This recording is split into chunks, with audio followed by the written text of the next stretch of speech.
Salut tout le monde, aujourd'hui je vous propose de discuter des batteries plug and play qui viennent s'ajouter à vos kits plug and play. Est-ce vraiment intéressant ou pas? On y va.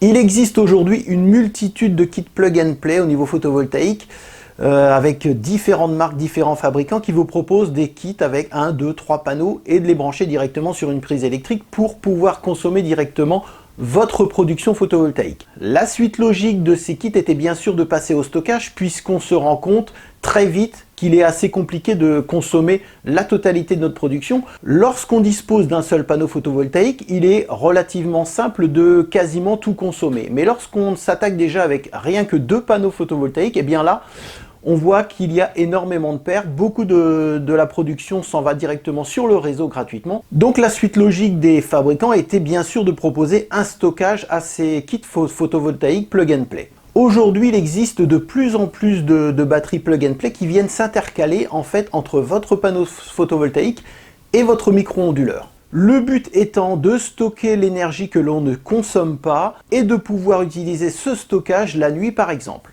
Alors comment fonctionne ce système? Globalement, tous les fabricants fonctionnent sur le même principe. La batterie de stockage vient s'intercaler à la sortie des panneaux photovoltaïques et le micro-onduleur vient se connecter directement sur la batterie. Ensuite, le micro-onduleur fait son travail de conversion directement en 230 volts pour pouvoir être utilisé dans l'habitation. Le problème avec ce genre de kit, c'est qu'il ne s'adapte pas à votre consommation la nuit. Vous devez déjà définir une plage d'utilisation de décharge de la batterie. Donc par exemple, imaginons de 20 h le soir jusqu'à 6 h du matin. La batterie va se décharger sur cette plage horaire, entre 20 h et 6 h par exemple, si on a choisi ce créneau horaire. Mais il va falloir également définir d'une puissance de sortie de notre batterie. Ça veut dire quoi? Ça veut dire que si on prend un exemple concret, on va régler notre décharge de batterie à 300 watts par exemple. Eh bien, de 20 h à 6 h du mat, en imaginant que la capacité suffise évidemment, eh bien notre batterie va se décharger à 300 watts pendant ce laps de temps. Le problème, c'est que ces 300 watts ne vont absolument pas s'adapter à notre propre consommation. Donc si on consomme plus ou si on consomme moins, eh bien la batterie va quand même continuer à débiter ces 300 watts à l'heure. Concrètement, dans notre exemple, si on consomme moins de 300 watts la nuit, eh bien, une partie de l'énergie de notre batterie va se déverser gratuitement sur le réseau Enedis.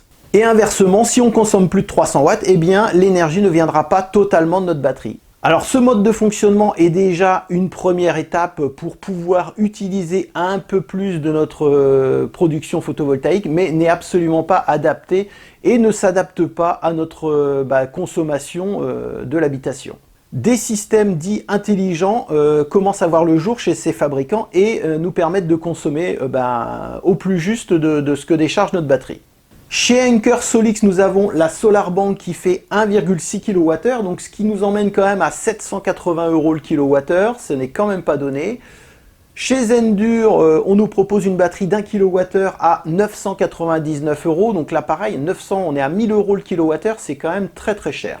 Et chez EcoFlow, on nous propose le Power Kit qui fait 2 kWh à 1699 €, ce qui nous fait 849 € le kWh. On constate quand même que les prix sont relativement élevés, entre 800 et 1000 € le kWh. Ça fait quand même très cher le kWh, sachant qu'aujourd'hui les cellules LFP sont aux alentours de 130 € le kWh. Donc là, premier constat, on voit que ce genre de batterie coûte déjà quasiment 2 bras. Donc tous ces exemples, ce sont des batteries au LFP, lithium fer phosphate, qui ont toute une durée de vie de 10-15 ans.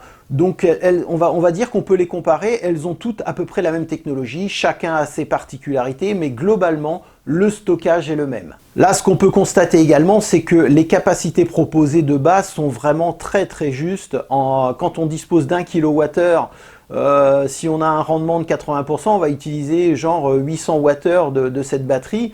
Même à 1,6 kWh, c'est quand même très très juste.